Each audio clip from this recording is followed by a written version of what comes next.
computador, porque depois Tá. eu vou fazer uma edição especial dessa palestra depois da gente terminar. Tá Bom, bom. boa tarde a todos. Hoje a gente está dando sequência à série de webinars do IVEPESP e hoje a gente tem a satisfação de falar de um tema muito importante hoje para o país, que é os desafios da educação e ciência no Brasil. O nosso convidado hoje é o professor Dr. Cláudio de Moura Castro, uma pessoa super conhecida, né? Tanto praticamente a cada 15 dias ou semanalmente ele tem artigos no Estadão falando exatamente desse tema e outros, né? E aqui, entre toda a trajetória fantástica que ele tem acadêmica, eu coloquei uma delas que foi ex-diretor-geral da CAPES. Acho que isso aconteceu um pouco antes da CAPES ser transformada em fundação, que aí houve aí a função de presidente, né? Mas antes era a diretoria-geral da CAPES, que o professor Cláudio, ele, então, esteve lá durante cerca de 4 anos, né, fazendo um trabalho muito importante. Então, avisando aí as pessoas que estão nos acompanhando no YouTube, que o que ficou combinado com o professor Cláudio é que ele vai agora, a primeira meia hora, ele vai traçar um pouco assim como ele vê esses desafios da educação e da ciência, né? E a meia hora final, né, a gente vai reservar para as pessoas comentários que tiverem, por exemplo, aqui o Oscar já fez 2 comentários além daquele que eu já tinha passado para o Cláudio, e outras pessoas que vão poder depois fazer alguma pergunta, alguma complementação. Então, mais uma vez, agradecendo a presença de todos vocês que estão nos acompanhando no YouTube, e, claro, ao professor Cláudio, né, por ter aceito o convite e poder estar aqui entre nós. Por favor, professor Cláudio, pode, então, dar início à sua apresentação. Muito obrigado. Vamos lá. É uma honra estar aqui, considerando o tanto de gente de primeira linha que passou pela sua sabatina. Então, eu me sinto honrado. Bom, o que eu vou fazer? Eu vou fazer 2 comentários iniciais, de tipo geral. Depois eu vou falar de educação de base, depois eu vou falar um pouquinho de educação e tecnologia. Primeiro comentário. A educação brasileira é uma porcaria, não vamos nos iludir com isso. Mas quando nós nos perguntamos por que ela é ruim, e a gente começa a buscar isso, aquilo, não sei o que está errado, há um equívoco. A nossa educação é ruim porque nós nos atrasamos de 4 séculos. O nosso problema é o que nós não fizemos durante 4 séculos. E aí, depois, a República Velha também não fez nada, e depois, a partir de 1950 foi uma correria louca, acertando, errando, acertando, errando. Nós conseguimos atingir o nível médio da América Latina e ultrapassar quantitativamente. Qualitativamente, nós estamos no meião da América Latina, que é muito ruim em matéria de educação. Então, esse é o primeiro comentário. O segundo comentário. A gente ouve frequentemente que há uma conspiração dos ricos para não deixar que os pobres se desenvolvam, parará, parará, parará. No fundo, isso é uma bobice, porque os ricos não precisam conspirar para os pobres não saírem bem na educação. É da natureza da educação que, numa sociedade heterogênea, seja muito difícil. Eu vou contar um casinho. Minha filha tinha 3 anos e meio. Eu morava em Brasília, estava na CAPES, levei no Jardim Zoológico. E quando passou uma siriema, eu disse: Elisa, olha a siriema. Passa outra siriema, Elisa, olha a siriema. Quando passou a terceira siriema, ela me disse: no meu livro é avestruz. Quer dizer, como é que um pobre pode achar que vai ficar próximo de uma criança que aos 3 anos e meio a referência dela já é um livro? Quer dizer, não precisa fazer nada, não precisa conspirar. A escola, ela nasce escolástica, medieval, na universidade, e ela não se livra desses cacoetes. Então, ela não tem vocação para ensinar o pobre. Bom, então, esses 2 comentários de preâmbulo. Vamos agora ao ponto principal. Reforçando uma coisa que todo mundo sabe, mas que não custa saber. Só tem uma solução para desenvolvimento sem educação. É ter petróleo. E muito petróleo. Não é essa titiquinha do Brasil. Tem que ter muito petróleo para não precisar de educação. Então, qualquer maneira que a gente veja, seja no nosso cotidiano, que o pedreiro não sabe medir, não sabe ler, não sabe escrever, não sabe fazer conta, as regressões múltiplas, complicadíssimas, nós temos sempre o mesmo resultado. A educação, há uma correlação muito alta entre educação e desenvolvimento econômico. Quando nós olhamos do lado da história, o que nós vamos ver é que os países que avançaram fizeram um grande esforço de educação. Então, exemplos clássicos são a Alemanha da segunda metade do século XIX com Bismarck, o Japão mais ou menos da mesma época, Coreia, China, etc. Quer dizer, nós estamos cheios de exemplos. A própria Irlanda também é assim. Nós estamos cheios de exemplos que mostram isso. Então, eu acho que não precisamos mais imaginar que é possível educação sem desenvolvimento, sem educação. Era mais ou menos possível antes, daí que o Brasil teve um crescimento extraordinário. Mas hoje, com o que está pintando aí do processo de trabalho, já não é mais possível. E o que nós sabemos é que nós estamos mal. Quer dizer, no PISA, a média brasileira é o nível 2, e o nível 2 significa o mínimo para seguir um curso mais adiante e para o desempenho no trabalho de uma organização moderna. Ou seja, se está na média, significa que metade dos brasileiros não atingiram esse nível. Muito bem. Questão. Por que a educação é? Não é? Dinheiro ajuda, mas achar que jogar dinheiro na educação vai resolver o problema é uma ilusão. 2 exemplos. Não há qualquer correlação entre gasto por estudante entre estados e o nível de proficiência atingido. O Amapá é o segundo que gasta mais e o penúltimo e o último em matemática. Minas Gerais está mais ou menos no 20º e está entre os 5 melhores, digamos assim, ou um pouquinho pior, talvez. E por aí afora. Quer dizer, Brasília gasta uma fortuna, já não é mais o que era. Portanto, não é por aí. Jogar dinheiro não resolve. Por outro lado, nos últimos tempos, nos últimos anos do governo PT, o ensino médio triplicou os seus gastos per capita e o impacto disso sobre a qualidade foi zero. E tampouco reduziu muito a evasão e não cresceu. Quer dizer, não é botar dinheiro. O segundo aspecto é que nós não sabemos o que está errado com a nossa educação, nós não sabemos o que fazer. Isso está essencialmente errado. Nós sabemos exatamente o que está errado com a nossa educação e nós sabemos bastante bem o que precisa fazer para transformar numa educação de primeiro mundo. O Brasil tem competência instalada, já fez coisas muito mais difíceis, eu volto aí mais adiante. O Brasil tem algumas dúzias de doutorados de padrão internacional, então como é que não consegue fazer uma escola primária de direito? Então esse argumento não procede. Agora, contar 2 casinhos. Eu encontrei um professor americano que tinha passado 2 anos num país da Europa. E ele me contou que ele abriu o jornal e era um dilúvio de críticas ao sistema educacional do país. Criticavam tudo, era tudo ruim, tudo uma porcaria, tudo uma desgraça. Aí um dia alguém abre o jornal e disse: nós somos os melhores do mundo. Era a Finlândia. Então, absurdo não. Há uma relação causal. É bom porque todo mundo reclama.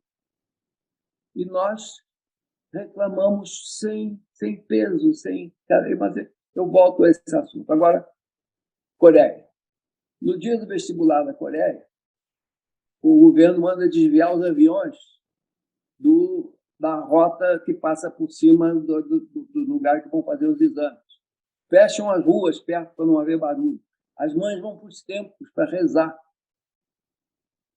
Ou seja, nesse país, a educação é importante. Eu fico imaginando o ministro da Educação ir para o cara da ANAC pedir para desviar o avião. O cara vai mandar internar. Então, isso é o prelúdio para chegar a um ponto importante. Por que a educação do Brasil é ruim? E é exatamente o reverso da medalha da Coreia. Uma pesquisa em particular, um número que eu vou citar, mas outras que dão resultados parecidos, mostraram que 70% dos pais estão satisfeitos com a educação. 70% dos alunos, 70% dos professores. Então, como é que você vai ter massa crítica? Como é que você vai ter legitimidade para reclamar de uma coisa em que 70% acha bom? E, além disso, 15% dos pais, dos mais exigentes, estão em escolas particulares. Quer dizer, a capacidade de reclamar é muito pequena. Daí, uma escola solta. Volto à Coreia. Não é incomum, não chama atenção um estudante coreano do ensino médio estudar 16 horas por dia.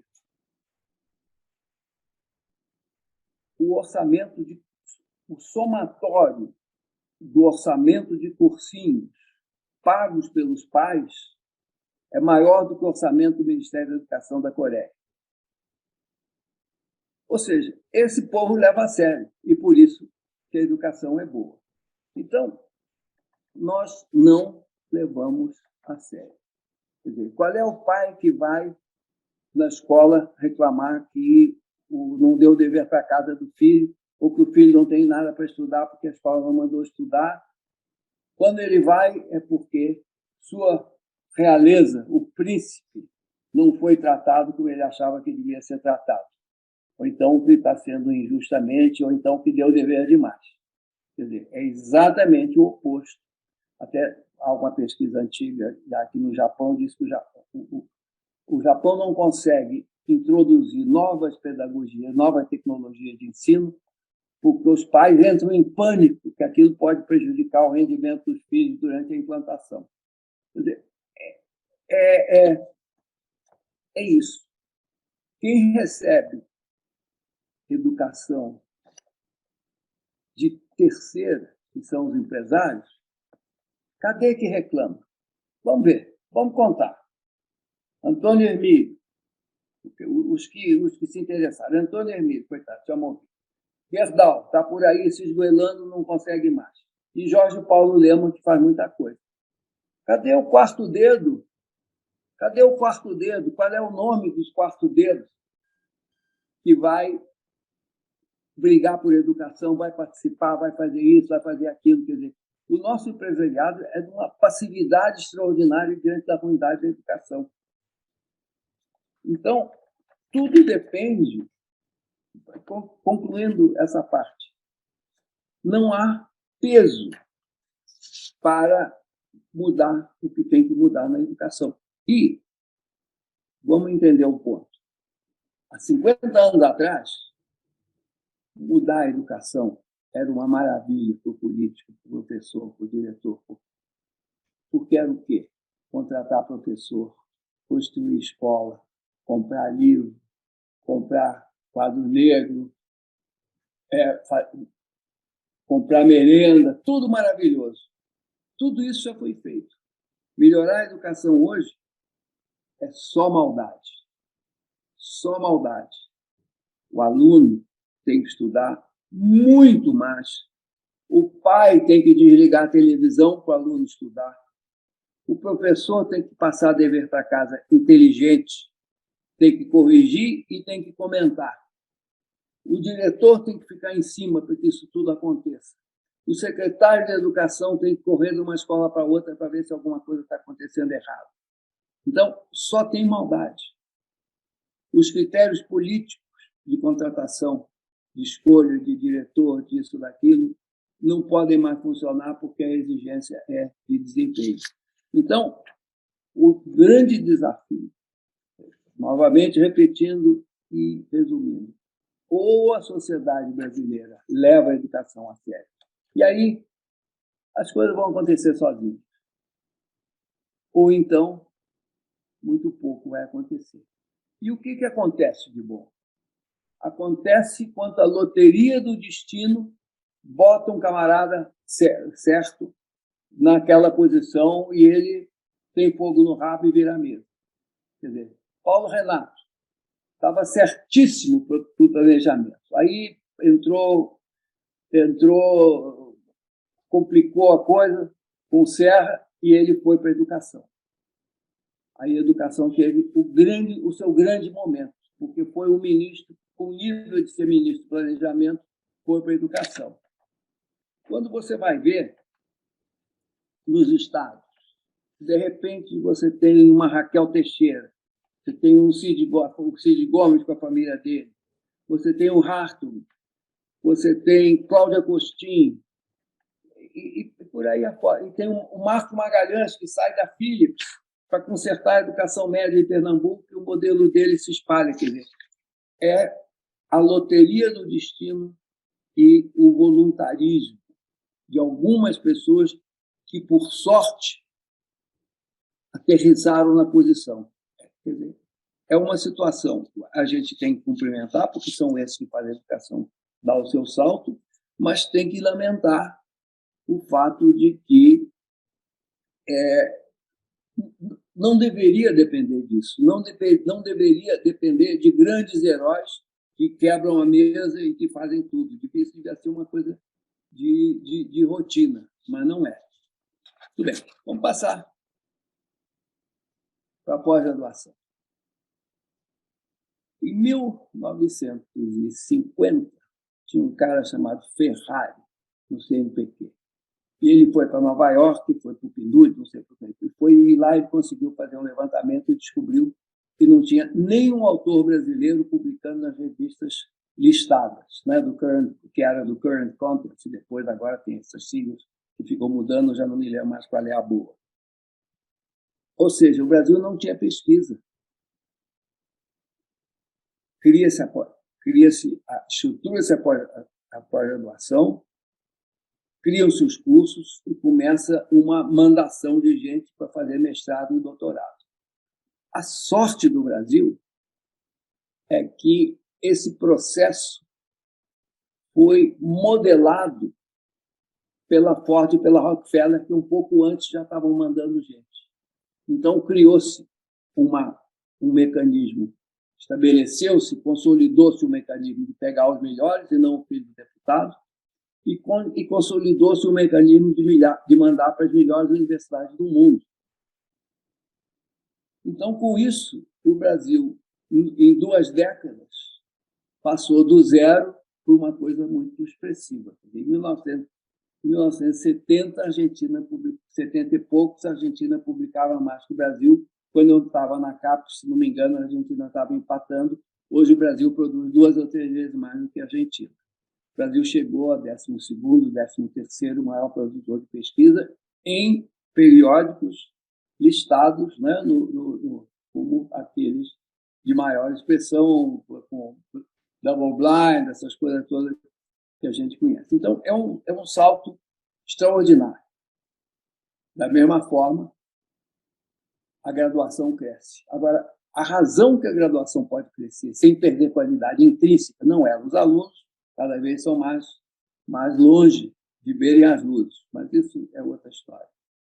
Por causa desse exército de mestres e doutores que foram formados no Brasil nos últimos anos. O Brasil pode expandir a sua graduação o tanto que quiser, que a qualidade da aula não vai piorar. Então, esse é um aspecto extremamente positivo do avanço brasileiro. Do lado negativo, nós temos a permanência de modelos rígidos que foram criados para as áreas científicas, que tem muito mais peso nas agências, no MEC, na CAP, no CNPq, etc.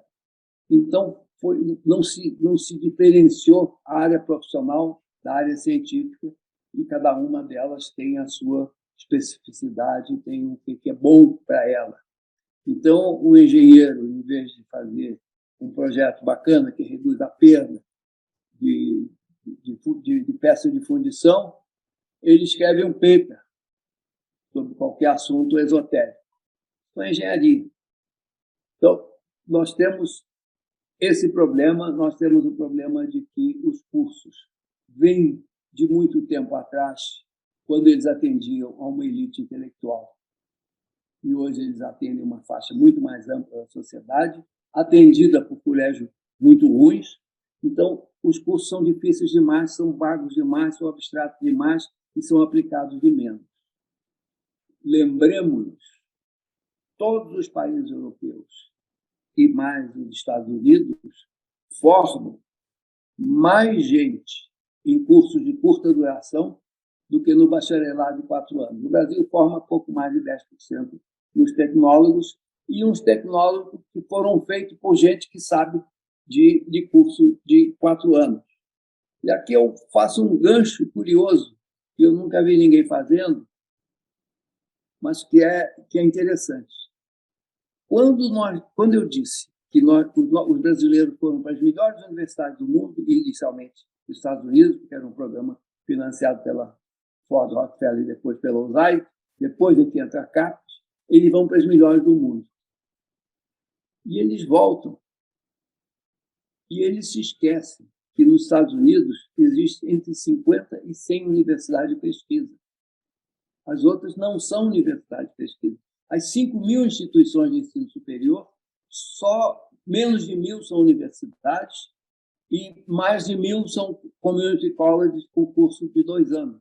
Então, ele volta para o Brasil com a ideia de educação superior, bacaníssima, que ele viu, fantástica. Ele foi para Harvard, foi para Yale, foi para Berkeley, foi para Princeton, e ele acha que a educação superior americana é isso. Aconteceu comigo. A primeira vez que eu visitei um community college foi quando eu era diretor da CAPES. Todo o tempo que eu passei nos Estados Unidos, eu nunca tive qualquer aproximação a um 4-year college, a um community college, a uma universidade de ensino. Então, essa gente distorceu o modelo brasileiro de educação, porque eles vieram com uma ideia que se aplica a 50 entre as 5.000 instituições de ensino superior americanas. Isso criou um problema sério que nós não conseguimos lidar com ele. Bom, mas voltando à pós-graduação. A pós-graduação brasileira foi um grande sucesso. E a pesquisa brasileira, aí eu tomo aqui meu cuidado para pensar o que eu digo, eu acho que foi um grande sucesso, mas uma pessoa com quem eu convivo muito, com quem eu quase sempre concordo, nós discordamos, que é o Simon Schwartz. O Simon Schwartz tem uma visão muito mais negativa do valor da nossa pesquisa. Não é aqui que nós vamos resolver isso, e nem serei eu e ele. Agora, a minha experiência de Europa, de ver tese de doutorado na Europa, em particular, de participar de banca de tese de doutorado, as 2 que eu participei, eu não aceitaria como tese de mestrado dos meus alunos. E 2 universidades de primeira linha, Genebra e Lyon. As universidades de segunda linha dos Estados Unidos produzem uma grande quantidade de teses de doutorado extremamente bem feitas e totalmente irrelevantes. Então, nós não podemos esperar que as nossas, com 1 ou 2 décadas ou um pouquinho mais de vida, tenham essa competência. Bom, dito isso, eu passo a um tópico seguinte, que é o desafio da pesquisa. O que há de certo, o que há de errado com a nossa pesquisa? O que há de certo é que ela é muita. Mal que mal, nós conseguimos trazer para o Brasil o Publish or Perish. Não é? Quer dizer, a carreira está muito ligada, pelo menos a carreira na pós-graduação está muito ligada a produção de pesquisa. Então, isso é bom. Claro que tem uns exageros aqui, como tem nos Estados Unidos, né? Publica a qualquer custo e, portanto, publica porcaria. Mas essa é uma discussão separada. O fato é que as pesquisas atingem, em geral, um nível internacional médio, né? Não é nível de Harvard, Yale, Princeton, Berkeley, Chicago, mas é o nível das outras. Mas onde é que está o problema? A pesquisa do cara é uma modificação da pesquisa do orientador de tese dele quando ele estava fazendo doutorado. Isso significa que nós temos tantos temas de tese, praticamente, quanto temos tanto tema de pesquisa quanto tema de tese, ou seja, a pesquisa é fracionada. Falta massa crítica. Todo mundo está fazendo coisa que pode até ser boa. E, se for boa, vai contribuir para a ciência. Mas não é para a ciência brasileira. É para a ciência lá fora. Então, aqui nós temos um desafio. Como que se aumenta a concentração de esforços em menos áreas, num muito menor de áreas? Interessante que, inclusive, nós estávamos conversando antes de começar o programa, que as áreas onde o Brasil deu um grande avanço foi a invenção da agricultura tropical de alta produtividade, com a Embrapa, com seus 2.000 PhDs e um penduricalho enorme de pesquisadores das boas universidades agrárias. É a Petrobras, com as águas profundas, que também consegue contratar e encomendar pesquisa na COP e muitas outras universidades. É a Embraer, nucleada pelo ITA, que transformou São José dos Campos num núcleo aeroespacial respeitável. E aí a gente vai com coisas um pouquinho menores, mas que são respeitáveis. Mas esse é o rumo. Agora, achar que um burocrata, um tecnocrata, sentado na sua mesinha de Brasília, vai determinar em que temas a pesquisa brasileira vai se concentrar, o remendo é pior do que o soneto. Acho que nós não vamos chegar a lugar algum com isso. Isso é pior. O burocrata mandando em pesquisa é bem pior do que cada pesquisador saindo aí pela sua porra louquice que resolveu sair. Pode sair alguma coisa boa. Agora, essa coisa do tanger o gado, empurrar o gado, levar o gado, todo mundo fazendo uma coisa, a gente sabe que não dá certo. Bom, eu diria que esses são os pontos que eu gostaria de enfatizar nesse momento e podemos conversar. Beleza. Bom, já tem aqui o Isaac Reutemann, já está também aqui a postos e pergunta o seguinte: precisamos mudar o paradigma da instrução pela aprendizagem. E outro comentário: temos que criar protocolos para o processo cognitivo da primeira infância? São duas observações.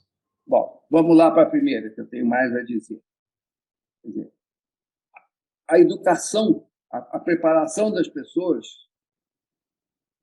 muita coisa aconteceu na Grécia, mas desapareceu totalmente depois.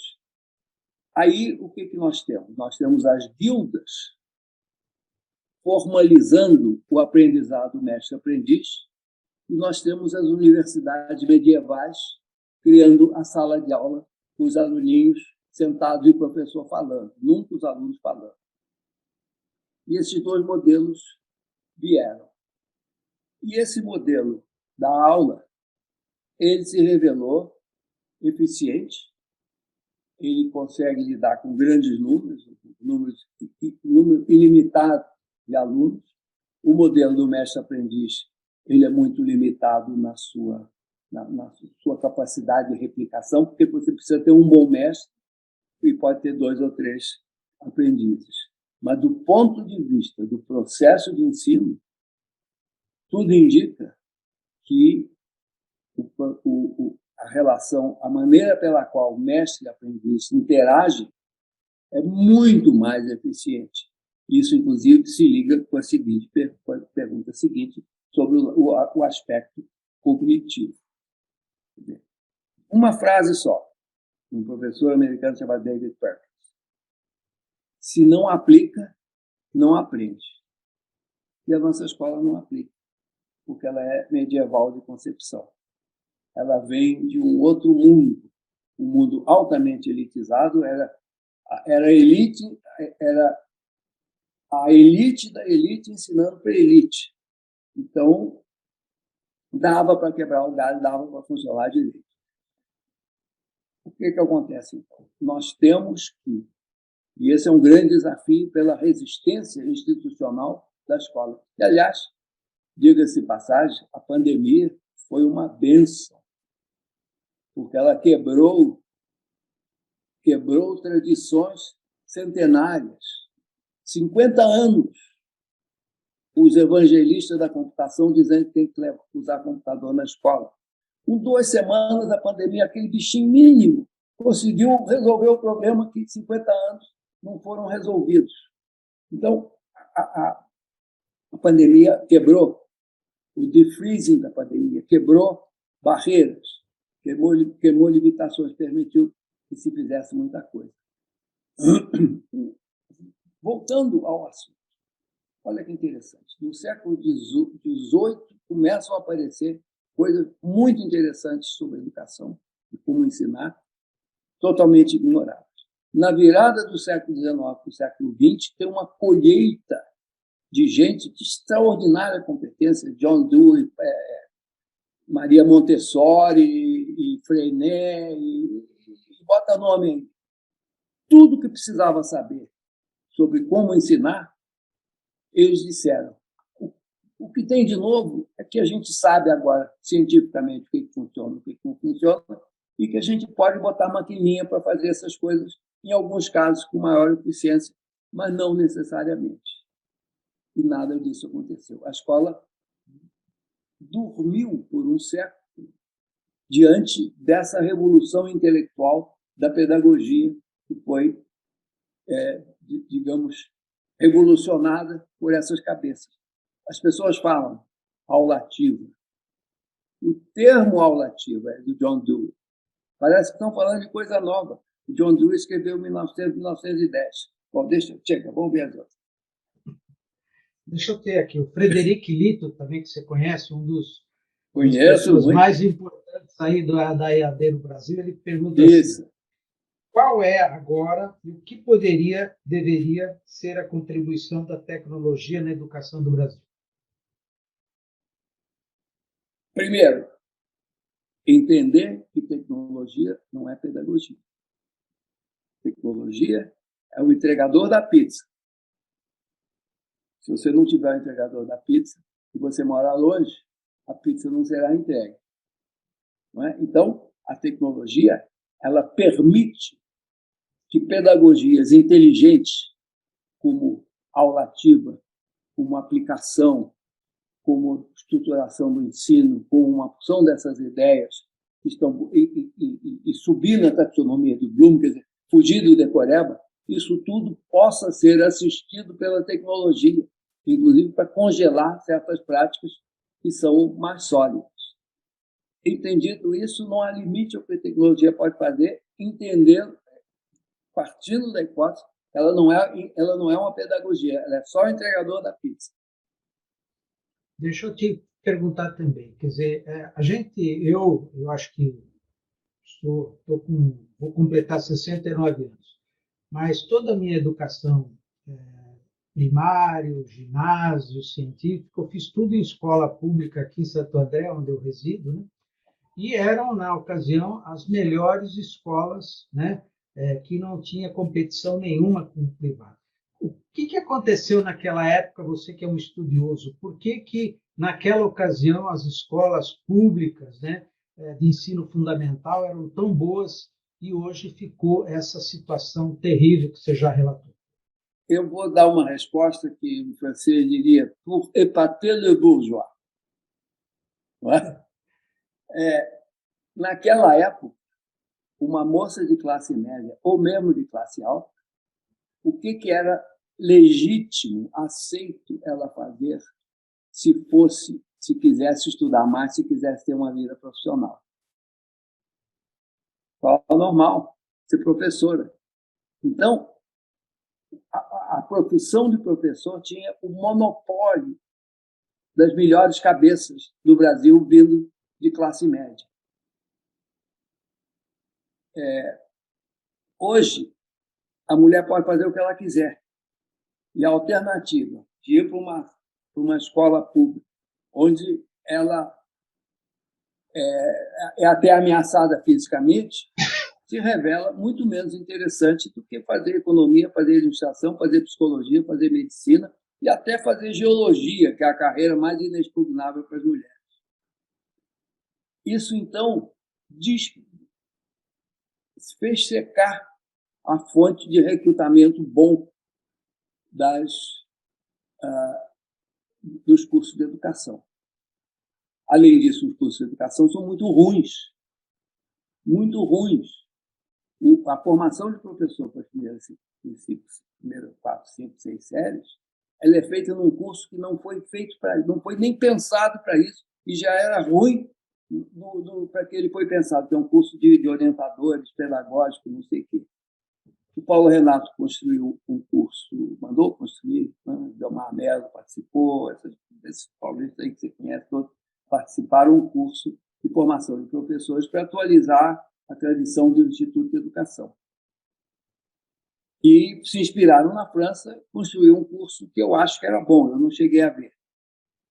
Quando chegou o Haddad no Ministério, algumas professoras de mestrado de educação foram lá, ele não sabia nada, e ingenuamente elas convenceram de que aquilo era muito ruim, e ele acabou com aquilo, e a única coisa que tinha mais próximo era o curso de formação de orientadores.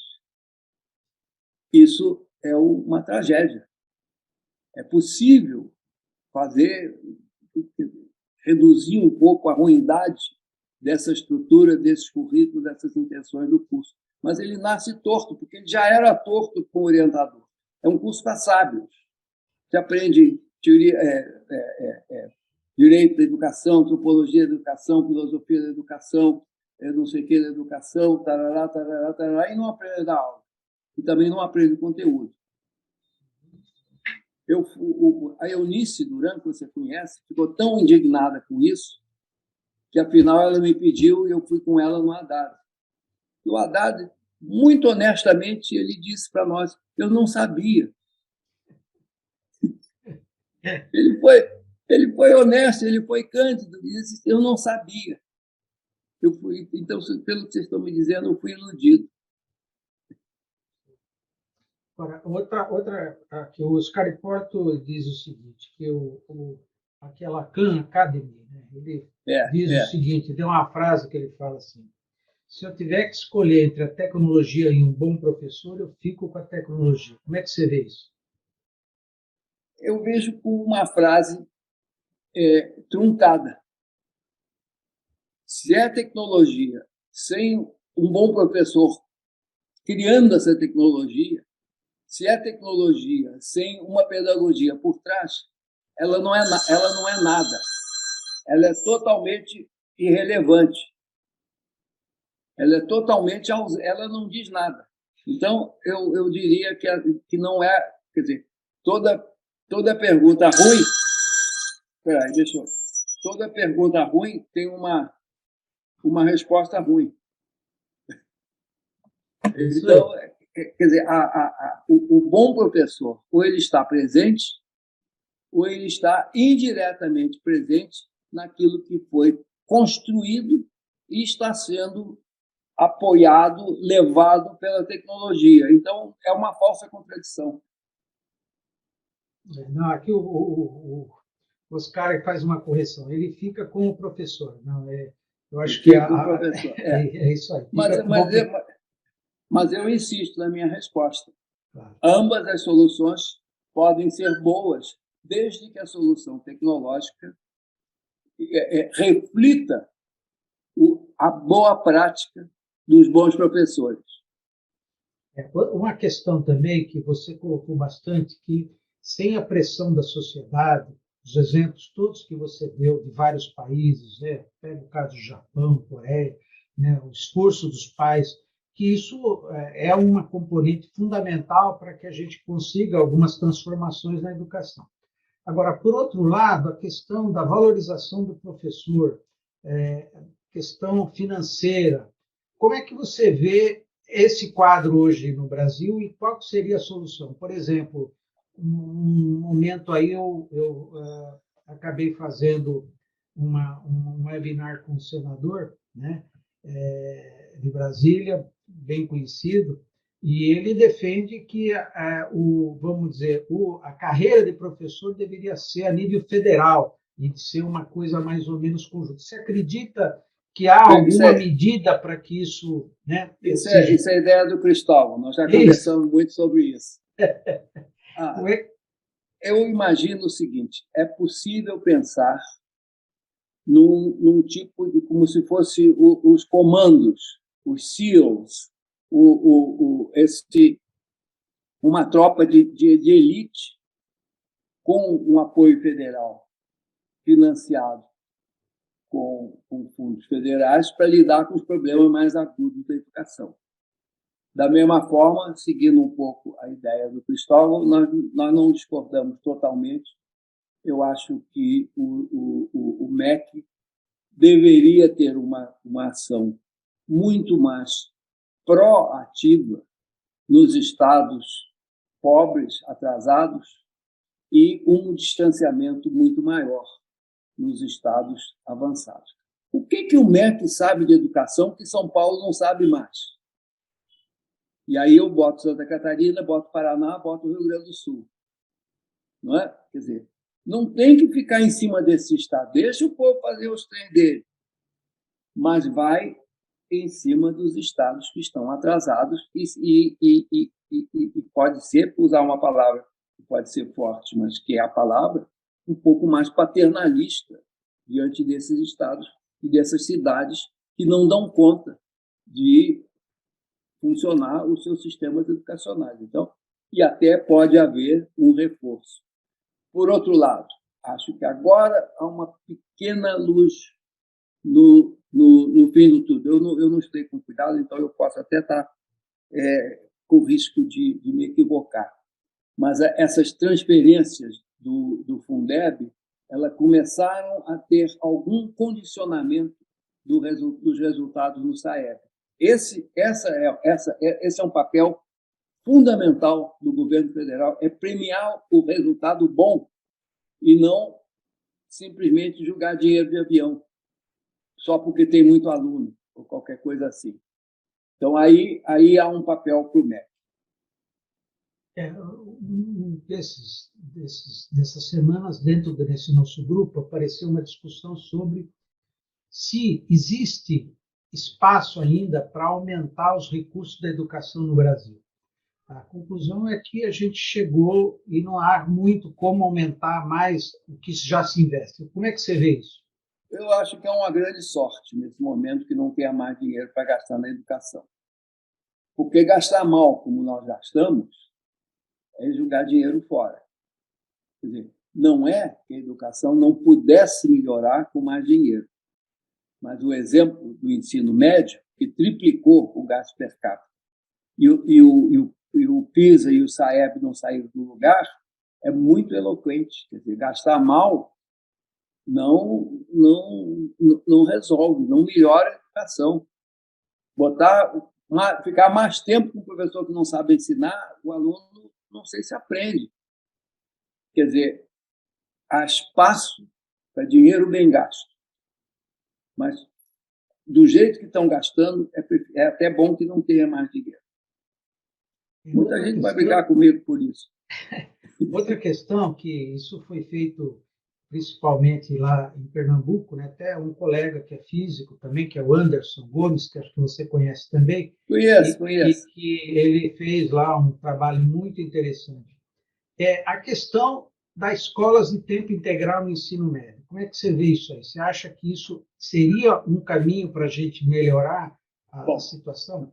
Por acaso, Eu tenho discutido isso com o Marco Magalhães, que foi o cara que criou, que salvou o ginásio pernambucano, que estava um lixo, e se tornou um dos melhores, voltou a ser um dos melhores colégios. Vamos fazer a seguinte distinção: aumentar o tempo de permanência da escola é uma coisa. Aumentar esse tempo de permanência e preenchê-lo com atividades educativas é uma outra coisa. E o que nós sabemos? A ampla evidência de que esses projetos que aumentaram o tempo de permanência e que não tiveram uma reforma no conteúdo, na distribuição, na maneira de ensinar, essas escolas continuaram iguaizinhas às outras que não tinham tempo integral. Isso aconteceu com os Brizolões, aconteceu com os Caíques, aconteceu com as escolas de São Paulo, aconteceu genericamente por todo lado. Ou seja, mais tempo na escola pode ter até um mérito de tirar da rua, não deixar aprontar, etc. Mas, da perspectiva da educação, a evidência brasileira é contundente, não melhora. Por outro lado, se por tempo integral nós dizemos agora eu tenho um bloco de 8 horas para usar com criatividade, com inteligência, com conhecimento de causa. Aí eu tenho uma revolução no ensino. Né? E outro caso, essas escolas que dizem tem uma sala sobrando, então eu encho a sala com aluno de tempo integral. Não sabe o que fazer com eles, então não vai mudar nada. Tira da rua, não é má ideia, mas não vai mudar o resultado da educação. Agora, quando você tem uma reforma como começou em Pernambuco e está se espalhando pelos estados, aqueles estados que adotaram seriamente, estados ou municípios, no caso, a Cláudia Costin fez fez muita coisa nessa linha. Goiás adotou, Espírito Santo adotou, Ceará está começando a adotar, mas está ainda no meio do caminho. Esses estados deram um grande salto.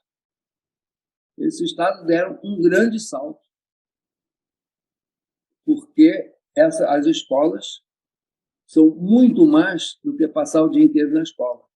É passar o dia inteiro na escola fazendo coisas que educam. Quer dizer, você tem que repensar todo o processo de ensino. Você pode até dizer que seria impossível você ter esse novo processo de ensino com as 4 horas de antes, mas se você tiver às 8 horas sem esse processo de ensino, se você não tiver às 8 horas, você não pode implementar esse novo modelo.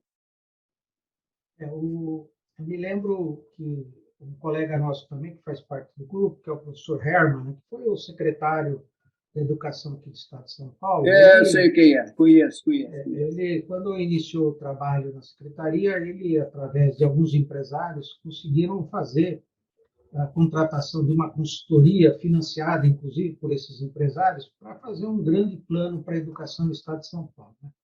E depois desse diagnóstico de várias coisas, quando foi começar as implantações, alguma coisa foi conseguida e a outra teve muita dificuldade com os sindicatos. Aqui em São Paulo, em particular, acho que são 5 sindicatos divididos em ideologias diferentes e que alguns deles são contra qualquer coisa, qualquer mudança. Como é que você vê esse tipo de atuação dos sindicatos a nível assim, mais geral do mundo? Você tem informação se eles têm tanta influência assim como tem tido aqui no Brasil? Em alguns países, como o México, são os sindicatos que selecionam os professores que vão para a escola. Quer dizer, a Colômbia era um negócio terrível, foi mais ou menos contido.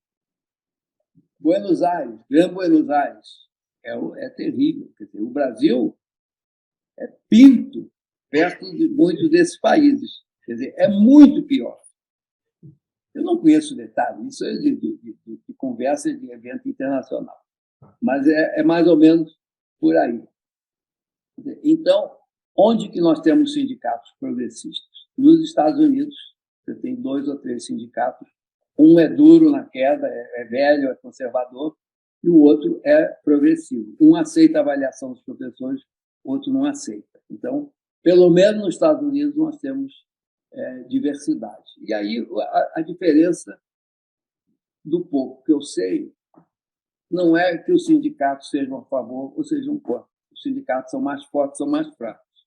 Quando são mais fracos, eles não conseguem impedir uma série de reformas, sobretudo na área de avaliação e também na área de você premiar desempenho, que é o outro contencioso. São os dois contenciosos. Avaliação, e nem falar em avaliação de professores.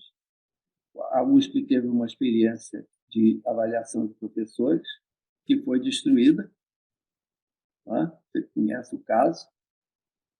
É muito difícil. Essa é restrita. Agora, voltando ao tema mais geral, o que nós sabemos é que quanto mais antigo o Estado, mais difícil mudar, os hábitos estão mais arraigados, as coisas estão mais...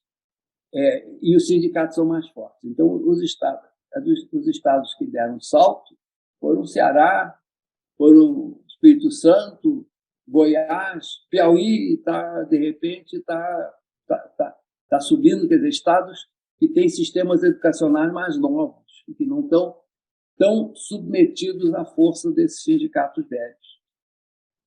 E fala uma coisa também, como é que você vê essa questão de cotas? Né? Por exemplo, aqui na USP, né, recentemente foi até anunciado que a gente conseguiu integrar cerca de 50% dos alunos são agora provenientes de escolas públicas. Como é que você vê esse desafio? Você vê que isso... Como é que você vê essa estratégia? Bom, primeiro, vou resumir, depois eu entro mais. Primeiro, eu achei que fosse uma ideia péssima criar cotas. Segundo, como 50% dos alunos são cotistas, o que existe é uma competição dentro dos cotistas, então faz pouca diferença. Primeira pergunta, ou primeira consideração. O que nós temos é que preparar o saltador para saltar à altura da barra e não abaixar a barra para ele. Então, o que nós temos é que a reforma, quer dizer, a mudança qualidade social do ensino superior, ela começa no primeiro ano primário, com escolas melhores para os pobres, com todos os desafios que existem, mas como elas são muito ruins, não é muito difícil melhorar. E conseguir uma melhoria bastante substancial. E, como última chance, preparar melhor aqueles de origem mais modesta, para que possam competir para a entrada dos cursos competitivos nas grandes universidades. Porque nas outras, no vestibular, perdeu muito o sentido. E na maioria das particulares também. Então, essa é a minha percepção. Há uns, 10 anos atrás, eu fui a Santa Maria e o reitor havia criado um programa pelo qual a universidade reforçava a qualidade do ensino médio nas últimas séries. Resultado, sem cota, mais da metade dos alunos já vinham de escola pública. Diante disso. Isso faz muito mais sentido do que cota. Inclusive, a cota é um pouco desmoralizante para aquele que entra na cota. Né? A gente vê muitos negros reclamarem disso. Né? Ele não gosta de ser tratado como cidadão de segunda, que tem uma portinha de serviço para ele entrar, tem o elevador de serviço dele. Isso não é nada agradável para o ego das pessoas que estão usando cota. Portanto, eu acho que o que tem que mudar é o que vem antes. Preparar para competir. O Isaac Reutemann fala assim, como proporcionar uma formação ética na educação formal e informal? O Isaac está seguindo a agenda das coisas que eu tenho escrito.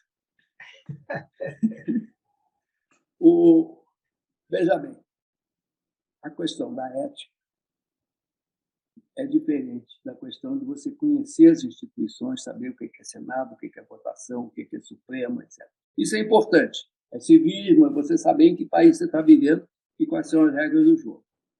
Mas o comportamento das pessoas é determinado inicialmente na família, depois pelos pares e depois pela escola.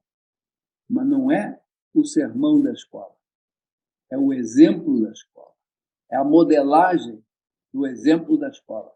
É a escola que é justa, é a escola que é meritocrática, é a escola que dá bons exemplos no seu funcionamento, é a escola que não admite cola, é a escola que não admite desorganização, é a escola que sabe o que faz, que tem clareza nos seus objetivos. Por que as escolas militares são boas? Você marcha? Não, porque todo mundo sabe para onde que vai. Marchar pode adiantar, pode não adiantar, nunca a gente vai saber. É uma questão que, principalmente nos Estados Unidos, e a gente tem um grupo que também a gente vem discutindo sobre liberdade acadêmica, liberdade de expressão, e agora nos Estados Unidos tem muitas escolas que estão sofrendo muito problema porque existe, quer dizer, uma intromissão das famílias, dos pais, para que eventualmente algumas coisas que são ensinadas elas não devam ser ensinadas porque tem a ver com essa questão de racismo, coisa do tipo. Como é que você vê essa questão? Nós não podemos reescrever a história. As coisas aconteceram. Não podemos omitir a história, não podemos fingir que não aconteceu. Então, não adianta tirar a estátua. Nós temos que pensar o que nós vamos fazer hoje. Há um problema filosófico, ético, muito delicado diante de valores conflitivos. Não valores científicos. A ciência se resolve pela evidência. Então, criacionismo, coisa inteligente, não sei o quê, isso não há consenso na ciência. Então, isso não entra na agenda. Não acho que se deva fazer qualquer concessão por assuntos que têm a ver com perguntas que podem ser resolvidas observando a realidade tangível. Agora, há outras questões que entram em religião, inclusive, entra aborto, entra uma porção de coisas, e num caso extremo do Islã, hábitos familiares que estão muito distantes daqueles que existem hoje, não são menos respeitáveis, mas estão muito distantes, e que não tem nada a ver com o terrorismo árabe ou islâmico. É outra coisa. É família, como é que a família deve funcionar. E as grandes discrepâncias com o Islã, um Islã mais fundamentalista, que também não quer dizer violento, é com relação a a questão de família. Eu estava no Mundial, eu fui para uma missão e tinha uma turca. Ela dizia que o avô dela morava nas montanhas. Em determinado momento, o governo ofereceu para a cidadezinha telefone e eletricidade. A cidade disse que queria telefone, mas não queria eletricidade, porque com eletricidade tem televisão. Quer dizer, é isso. É outro mundo, são outros valores. É muito delicado para a escola arbitrar sobre essas coisas. Uma questão também que eu sei que você, juntamente com o Roberto Lobo, que também faz parte do nosso grupo, tem discutido essa questão da governança das universidades, né? A gente tem um modelo americano que reitores, né, são, em geral, quando são escolhidos, você tem um sistema de busca, né, com um comitê eleito e tal. Como é que você vê essa situação no Brasil, né, em particular nas universidades brasileiras, de todo esse processo? Quão importante seria, na tua visão, que esse processo houvesse alguma coisa que pudesse ser mais abrangente do que atualmente? Como é que você vê isso? Bom, eu acho insalvável. Eu nunca ouvi falar de uma universidade de primeira linha em que se vote para reitor, ou presidente, ou chanceler, como quer que se queira chamar. Nenhuma. As universidades europeias é uma indicação do Estado. As universidades americanas é uma indicação do Board of Regents, que é o conselho da universidade. E ninguém vota. Tem um colegiado onde se votam as decisões do cotidiano, mas a escolha por reitor. Então, fica difícil você justificar um sistema que não é adotado por nenhuma universidade de primeira linha no mundo. Eu acho que cabe àqueles que defendem esse sistema dizer por que as universidades de primeira linha não escolheram esse sistema e nós escolhemos. Eu viraria a pergunta de cabeça baixa. Eu não preciso justificar, eu apenas digo, como é que pode? Diz uma universidade de primeira linha, pega o do Times, pega os chineses lá, pega qualquer uma. Diz uma universidade de primeira linha em que se vote para escolher o CEO dessa instituição.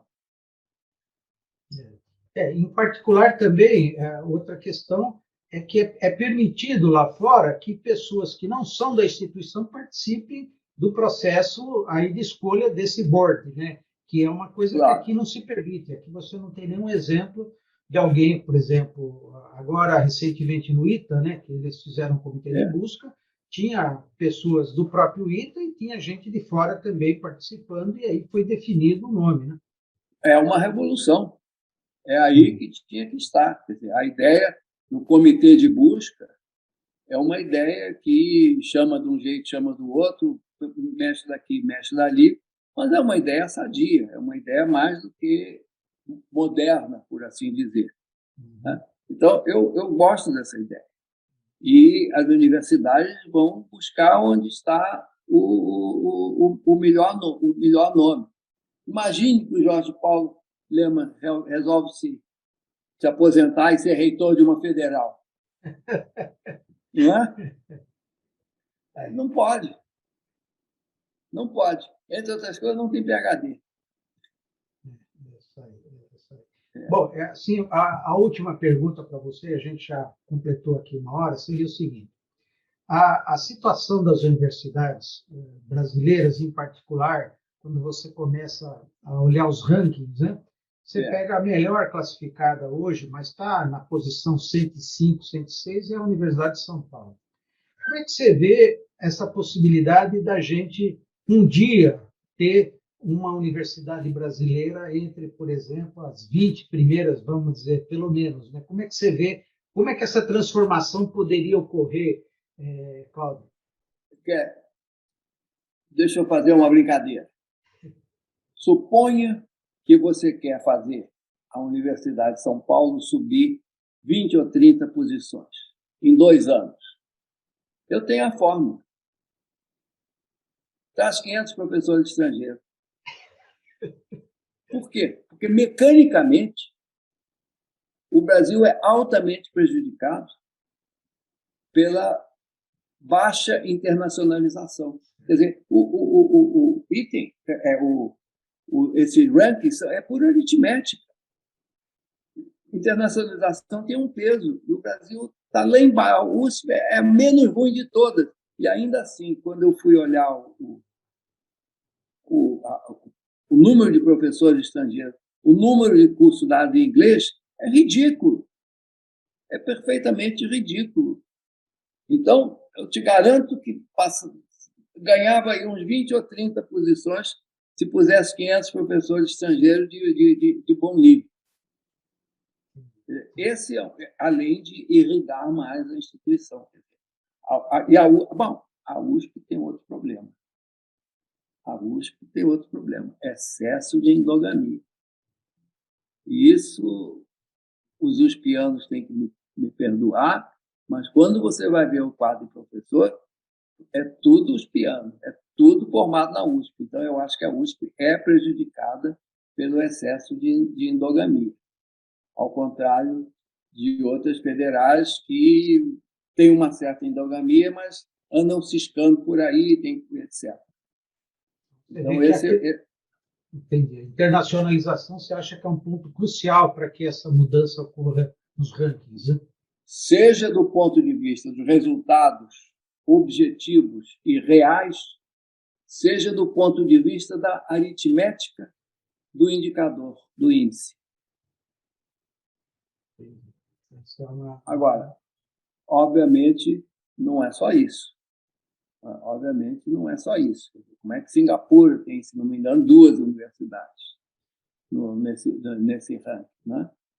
Como é que a Coreia, que estava completamente avariada algumas décadas atrás, conseguiu subir, e mesma coisa a China. Quer dizer, regras ruins que nós temos na nossa universidade.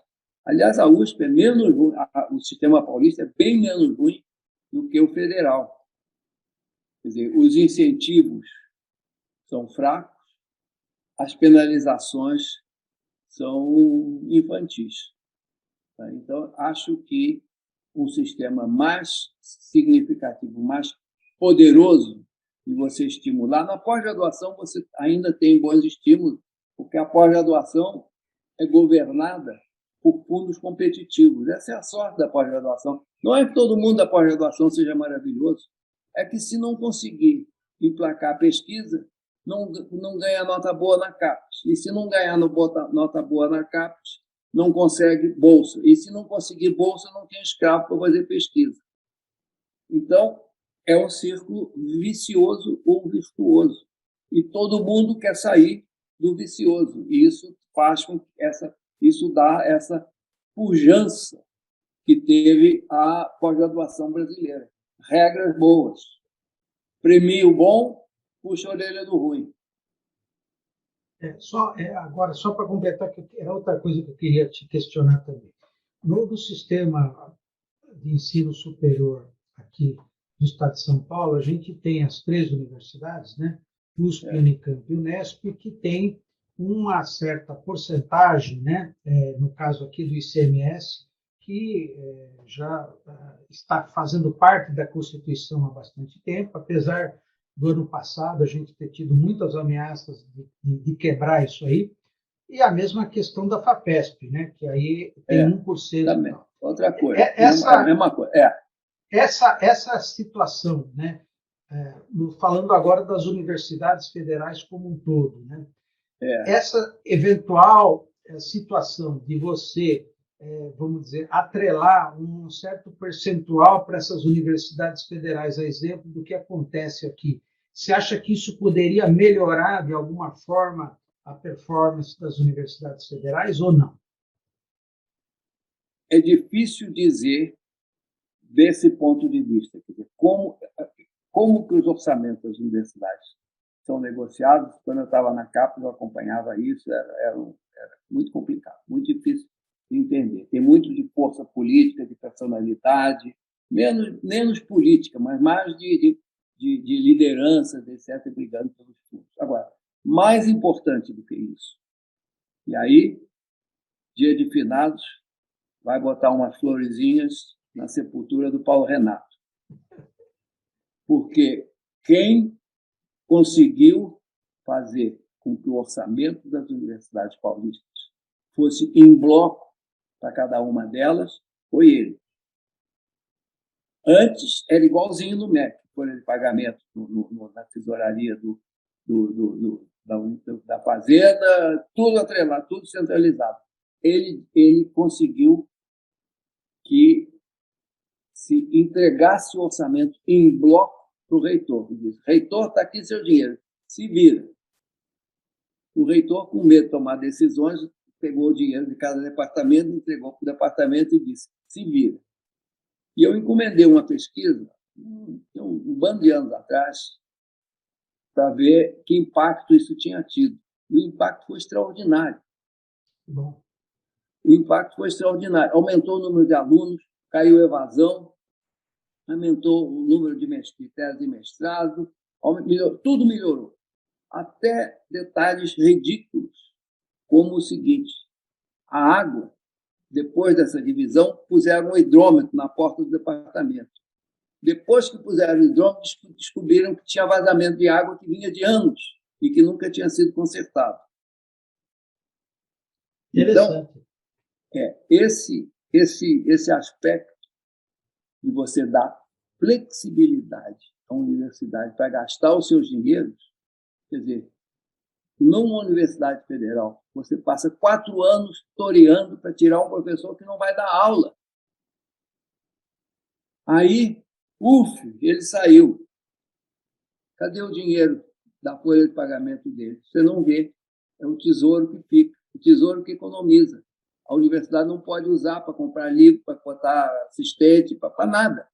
O dinheiro some. Então, as regras orçamentárias são perversas do ponto de vista de estimular o bom e eficiente funcionamento das universidades. E as federais são ainda piores.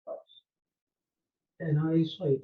Inclusive, esse estudo aí, se você depois puder resgatar e me mandar, é interessante a gente ter acesso a esse estudo que você encomendou. Muito interessante. Vou procurar sem muita esperança. Bom, pessoal, todos que estão aí nos acompanhando no YouTube, queria mais uma vez agradecer todos os comentários e perguntas. Eu vou depois copiar elas e vou passar para o professor Cláudio. Queria também, mais uma vez, agradecer, Cláudio, a sua brilhante apresentação, que eu acho que a gente conseguiu, dentro do possível, tocar em todos os pontos aí nevrálgicos, né, da educação e da ciência. Não foi apresentação, foi uma conversa simpática. Mas, enfim, você deu muitas sugestões e encaminhamentos bons para a gente poder criar uma frente aí de trabalho. Muito obrigado por enquanto. E queria, então, diretamente passar para você para suas considerações finais para a gente encerrar esse webinar, por favor. O que eu vou dizer? Primeiro, o grande pepino não está no superior e ainda menos nos mestrados e doutorados. Essa é a solução, não é o problema. O grande pepino são as séries iniciais. E hoje, o ensino médio, que foi remendado, não é a maravilha que a gente esperava o remendo, mas melhora bastante. E um esquecido, que é o fim do fundamental, onde as coisas ruins estão acontecendo lá de uma forma muito concentrada. Ele não sabe lidar com esse tipo de aluno. Então, basicamente, nós temos uma escola ruim, uma escola que tem todos os insumos que precisa, uma escola que, com esses custos, poderia funcionar muito melhor, e exemplo disso são os estados que gastam menos e conseguem mais. Nós temos um bom diagnóstico do que está acontecendo, de quais são os problemas, o que tem que consertar, como consertar. O que nós não temos é a pressão da sociedade para que essas maldades aconteçam, porque nós estamos numa fase em que as escolas estão aí, as escolas têm tudo, todo mundo é pago, tem livro, tem isso, tem isso, tem isso, tem isso. O que não tem é empenho para trabalhar mais duro, para trabalhar mais, para se esforçar mais em todos os níveis e para aceitar, e esse é um ponto até que eu não mencionei, que me ocorre agora. Tem que mudar, aceitar a mudança. Mudança é penoso. Então, essa é uma das perspectivas que a pandemia abre. A mudança se tornou menos difícil. Está todo mundo muito mais vulnerável. E um comentário que eu tenho feito é que esse tal de ensino remoto emergencial, ele não é ensino à distância. O Lito, que está me ouvindo, vai concordar comigo. Ele é ensino presencial em forma de caricatura. Então, tudo que é ruim na escola presencial é pior no remoto. Então, o remoto permite um diagnóstico muito mais preciso do que está errado no presencial. Nós temos que pegar o remoto como o grande diagnóstico do presencial, a começar com a aula chata. Na aula presencial, o professor está de olho ali, aluno, cala a boca, fecha o celular, não sei o quê. No remoto, ele simplesmente fecha a câmera e vai fazer. Quem sabe onde é que ele anda? Quer dizer, a aula chata é muito mais conspícua no remoto. Porque, então, e há uma coleção de outros aspectos que o remoto exagera e permite ao presencial captar isso, se quiser captar. Eu fico aqui. Um abraço, obrigado aí, boa noite, Cláudio, e a todos vocês que nos estão acompanhando, e até a próxima semana. Um abraço a todos. Obrigado. Boa noite, obrigado pela oportunidade. Um abraço.